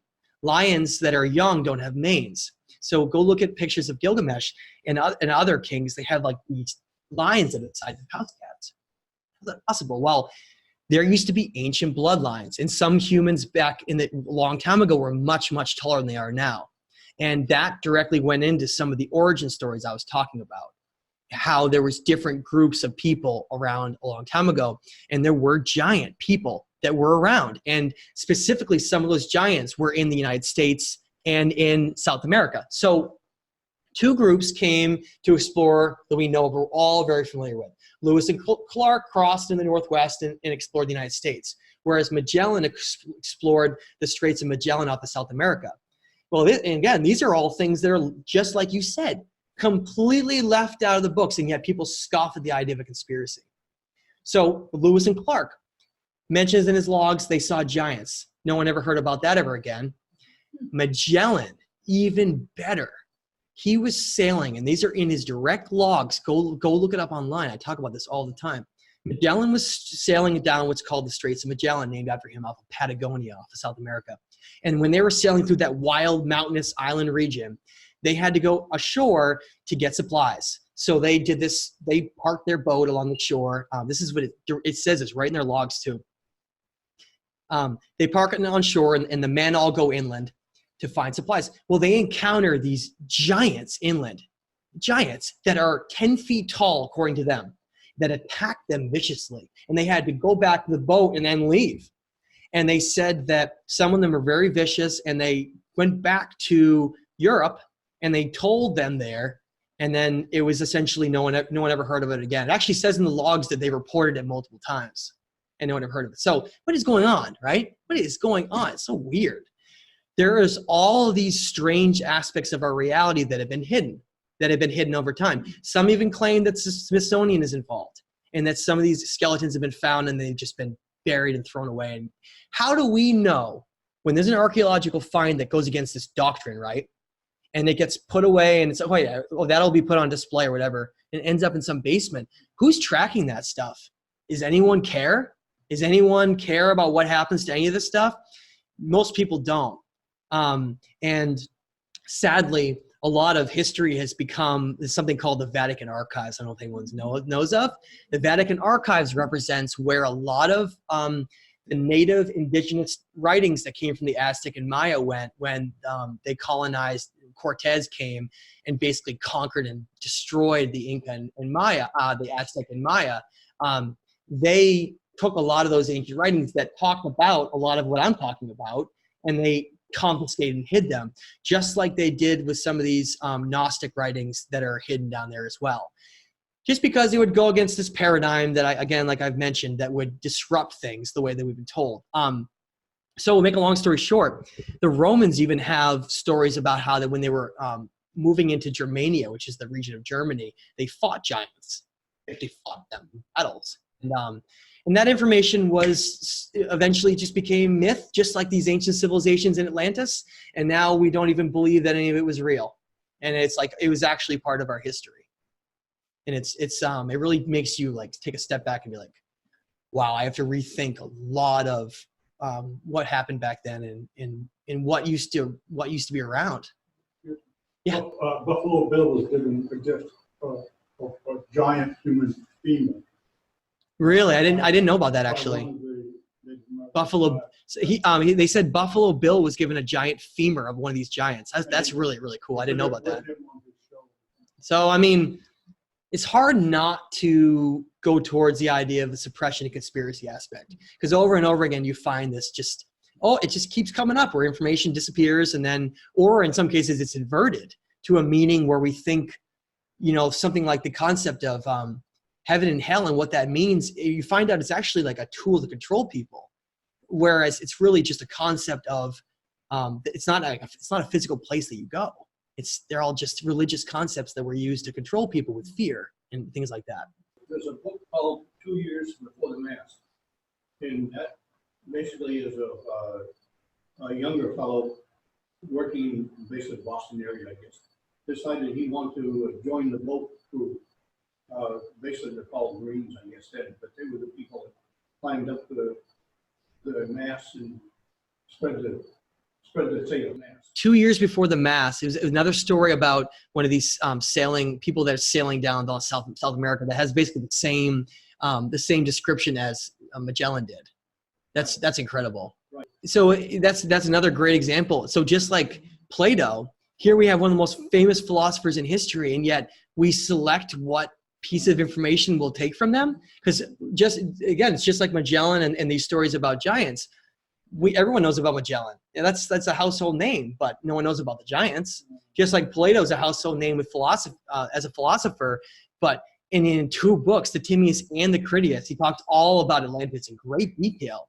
And we ignore that and just pretend that that's a myth, even though he got his information from Solomon and Solon, all that goes all the way back to ancient Egypt. And you can like basically trace this trail of information all the way back to the ancient world, to these stories. But hopefully one day, these mysteries of our world will finally come out to the public. Because I mean, this information is eventually going to get out. We can't go on like this pretending forever, can we? And so if that's the case, then what does that mean for the future? We're at this critical time right now. The Mayans considered this time period we're in called universal consciousness, when the energy of our galaxy and the energy of our solar system would be in such a vibratory way where we would awaken no matter what we wanted to do anyway. It's like a timer. There's this latent timer that exists where even if we decide to stay asleep in the illusion, that's what I called it. That's why I called my first book, The Illusion of Us. It's the illusion of everything that we see around us, which is really not actually what defines everything. Everything's defined on a non-physical energetic level. It means that we're in this critical time period right now when information is now available and is free for everyone. You're no longer stoned to death or burned at the stake. You might be ridiculed because that's what it's all become. It's about how people perceive you and about, how you're viewed in groups and those who know you. Oh, I got that crazy family member mad. What a kook, right? That's how we're perceived by some, when in reality, maybe that kook is the one who's actually telling at least partially the truth. So right now, more and more people are what we call waking up all the time, which is at least realizing that things are not completely the way that we've been told and are looking into alternative theories, whether that's regarding spirituality and religion, ancient history, origins, it doesn't matter what it is, or all of the above. We're just looking into other ways where things are way more fantastic and amazing than we've been told. And that's one of the things is I didn't mention is internally when I was young, I was in all kinds of classes and groups where I was being fed that information. And I just remember this feeling inside that was just telling me it was wrong. There was a deep intuition feeling inside of me. Like some of us somehow internally know that there's a guide for truth within us, that if we don't want to exist in a completely logical mind. We got to remember that there are these aspects of us that we don't really understand fully, these intuition, these higher connected aspects. I'm sure a lot of people in this room know what I'm talking about. When you go into these times where you might close your eyes and go into a semi-meditative state, it's like you connect to this other place that's not in this physical realm. And I think that that's what we're entering, is a time when it's the time of materialism is ending, and it's the time of great spiritual conscious awakening. Yes. I think that, remember I mentioned how human beings we're called the children of mankind? I think that we're largely being kept out of the truth, of the cosmic truth, because we're like this savage race still that is trying to find its place and purpose, but we're still very, very violent in that. And I even go as further to state that we've been driven to this violence purposely, to be in a state that we don't belong in. That's why everything is basically based on like war and things that are violent, basically. And so it's like a prison planet. We're in a place where I think we're closed off from this cosmic truth until we can grow up. And I think we're constantly being observed. Because I mean, look at it right now. The universe is so vast that there are estimates right now, if you look at habitable planets around star systems, would be in our Milky Way alone, there are at least 500 million star systems with habitable planets in just our Milky Way. And scientists, astronomers have at least estimated that there are millions to potentially billions of galaxies. So if there are millions, potentially billions of galaxies, and each galaxy has 500 million stars with planets that have life around them, try to do the math on that. Basically, it tells you that the cosmos is full of life. Oh, dancing stuff. Oh, this is a real thing. And there are people that have been watching it for years. I don't think they're stars, that's for They're sure. not stars. They're not stars. Yeah. They're much smaller. Yeah, so they're either two things. I agree. As everyone knows, the whole story of like Area 51 with Roswell and all that stuff, there certainly is some kind of advanced technology that the U.S. military, the Nazis that had. I mean, if you look into that, it's absolutely. You can even see pictures of Nazis playing around with anti-gravity stuff. Have you guys ever seen that stuff? It's blows your mind. It's like, wow, really? The idea is, and I'm not going to go down this long road, but if anyone's ever heard of Operation Paperclip, it was the idea that when the World War II was ending, the United States scientists wanted to get some of these goodies, some of what they knew, which, where did that come from? That's the other question, right? Some of this technology. And so they went over and they stole some of these Nazi scientists before the war ended, and that was true. And that's where a lot of this technology information came from. But the point is, I think that technology got into the hands of some people, and a lot of UFOs that people perceive are probably some kind of military technology, because really, would a sentient civilization be stupid enough to get actually seen? I mean, you have to understand, they would obviously be conscious enough to understand, to know that our wavelength of seeing the visible light spectrum is so minimal that it would be so easy to exist just outside it and be essentially invisible, like a cloak. It would be so easy. You would just go outside the visible light spectrum. Boom, you're done. So I don't think all UFOs are military UFOs, because I think sometimes, what if these beings, if everything is based on being non-physical, so essentially it'd be like telepathy, right? So you could maybe want to be seen because maybe you want to change something in someone's lifetime by giving them some kind of a brief experience, and you know that they're watching you because you're literally connecting to them at a telepathic level. It gets very bizarre, but there are a lot of people, like everyone's ever heard of Stephen Greer, who has this whole idea where they go out to the desert and they have these meditation sessions and they like call to them, like this is a space where you can show yourself, and boom, all of a sudden something comes out and they're like, whoa. So that's the idea of where there's a lot more going on around us than we really understand on multiple levels, both technological levels and on levels beyond our comprehension. I've had people tell me, oh, well, okay, this one is to the east, but if you look to the north and lower on the horizon, there's another one. Yeah. And I saw that one, and it's doing exactly the same thing. And it's a different color and it's smaller. Yeah. The one I'm looking at that I see it all the time. It's red, yellow, and blue. It's beautiful. And there's another one that's larger, but it's pure white. You should try to get it on film if you can. I would encourage you to do that. Yeah, I've seen many objects like that. And one of the most bizarre thing, I have had a couple encounters where, and I'm not even a huge guy that's spent a lot of time with UFOs, but I remember a couple situations where I have seen something caught my attention. And I remember multiple occasions when it caught my attention, then it would disappear instantly. As in, if there's some kind of a level where it can perceive, if a human being realizes that it perceives that thing, then it can know that whole idea behind it. I think that's something that we're dealing with, that, and potentially basically like military technology. I feel they're reaching up.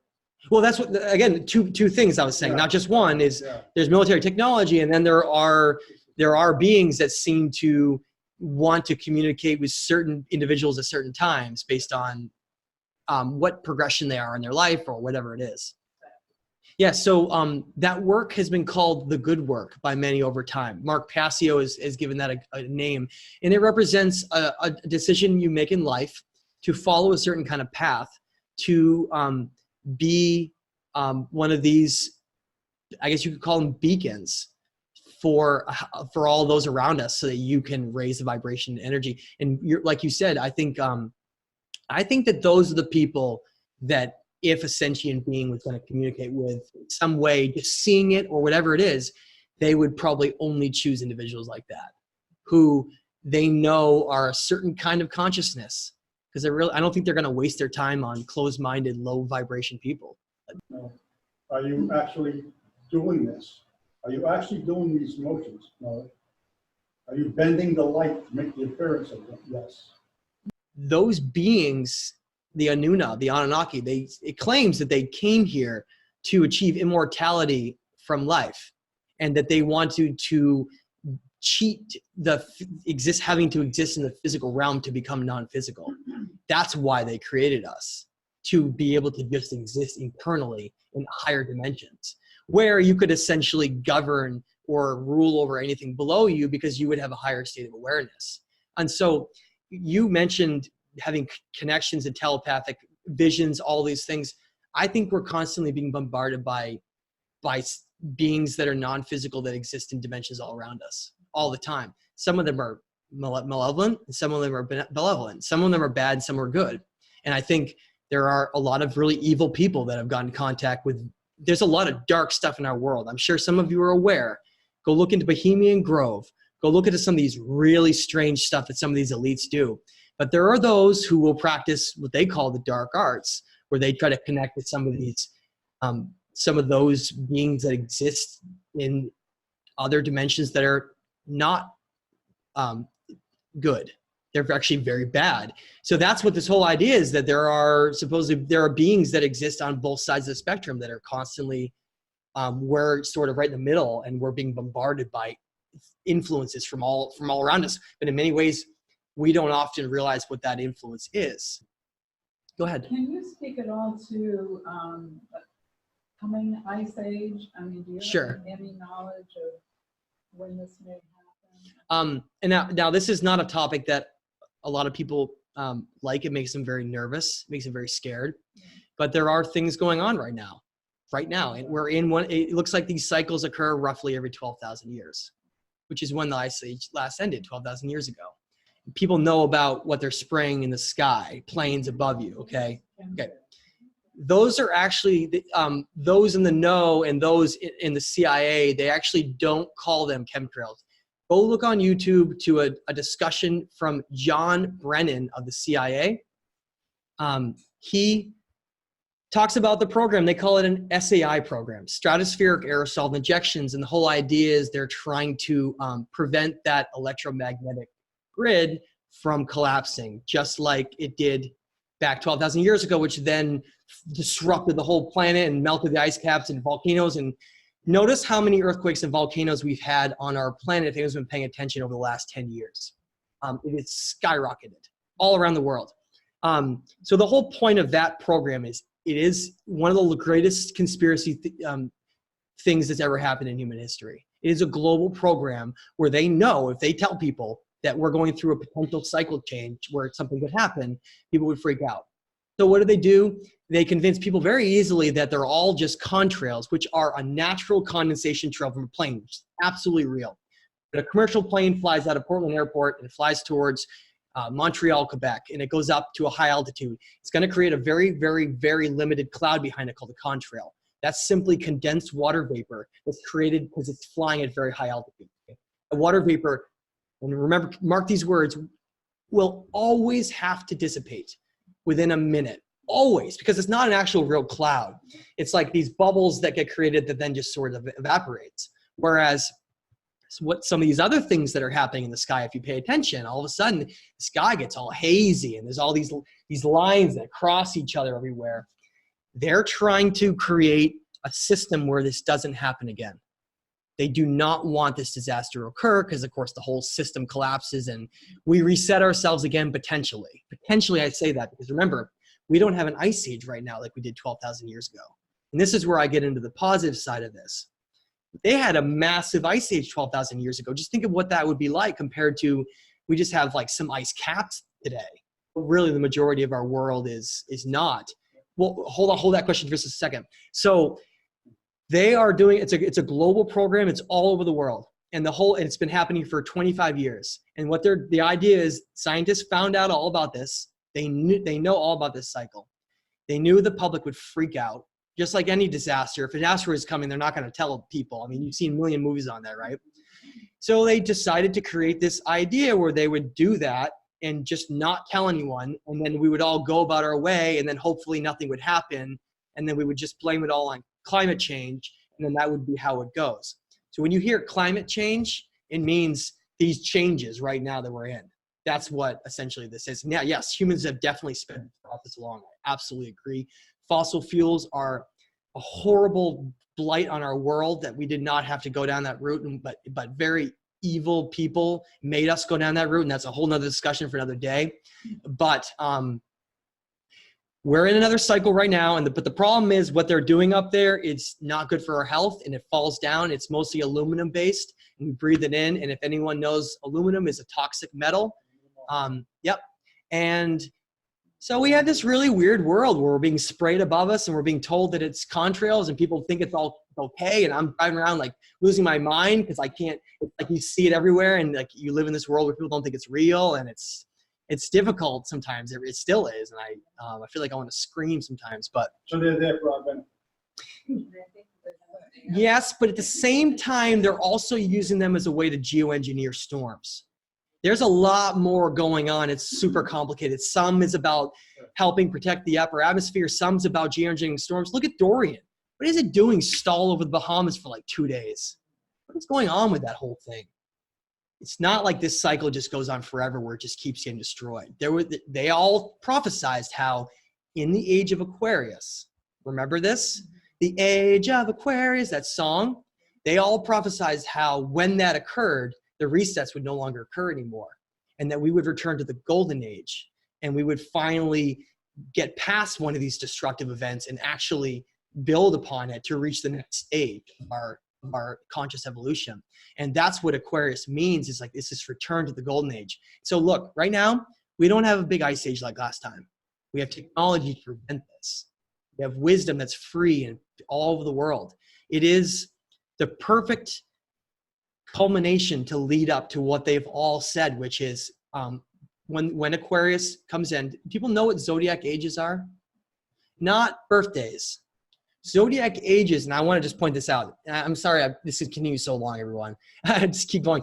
Zodiac ages represent the Earth is spinning all the time, 24,000 miles an hour. But it has a slight wobble to its tilt. And that wobble means that every 25,000 years, it runs through 25 to 27,000 years, it runs through a cycle, which means it'll face different constellations over a 25,000 year period. And every 2,000 to 3,000 years, it will face a different constellation. Those constellations are the different zodiacs. Each of those zodiacs are in a different part of our Milky Way galaxy. They all have unique energies to them. So the idea is that these beings, literally, they allow, or whatever it is, allow a certain age to be represented by a certain kind of energy based on that. So like we just went through Pisces. Pisces was decided to be a very negative age, and it was. What happens with, anybody know about balance and duality?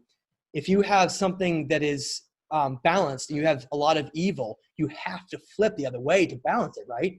So you look at how dark Pisces was, thousands of years of evil and darkness and war.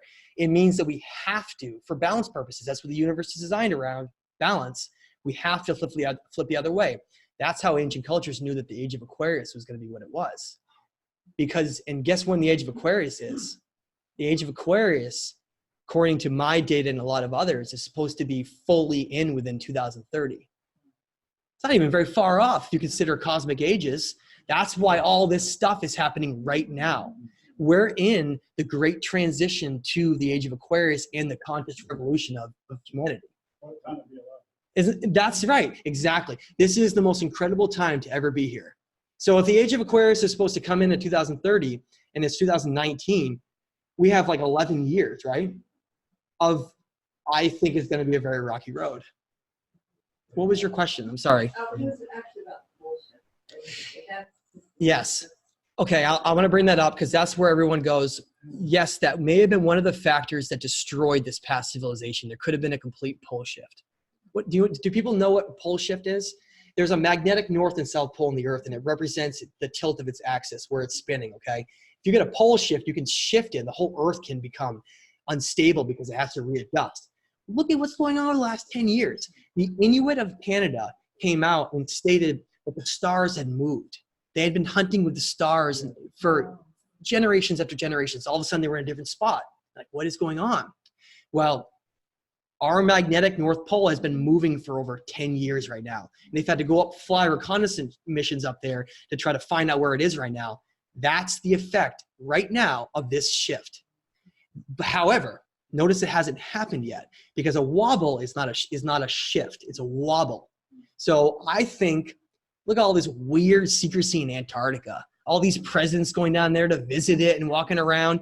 All this weird secrecy in the North Pole. Admiral Byrd, anyone ever heard of Admiral Byrd? Flew over the North Pole, saw some strange hole in the ground and all this stuff. I think that they've had secret technology at the poles for a long time. And the combination of chemtrails and technology is they're going to prevent this pole shift. It's not going to happen. They're going to try. And I think based on a prophecy that everyone says, it's not going to happen. But war might. As you can see, they've been trying to start war over and over and over again, and people keep rejecting it, thankfully, because we're in a higher conscious mindset. But there's going to be a lot of, it's going to be a rocky road over the next whatever years it is to transition to this, even if we don't get those types of events. It also gives you an idea of how, okay, so these different ages somehow transition to reflect the level of sophistication and balance that civilization follows. So it really gets into a lot of complex questions about how, whether or not that process is natural or if it's unnatural or what it is. But the fact is, we are in what's called, this is the great darkness before the dawn right now. Thank you so much for that wonderful discussion. I really appreciate everyone sitting down to have this highly conscious conversation, and hopefully I can meet a lot more people like you. So thank you so much. Awesome. Really appreciate everyone. Thank you.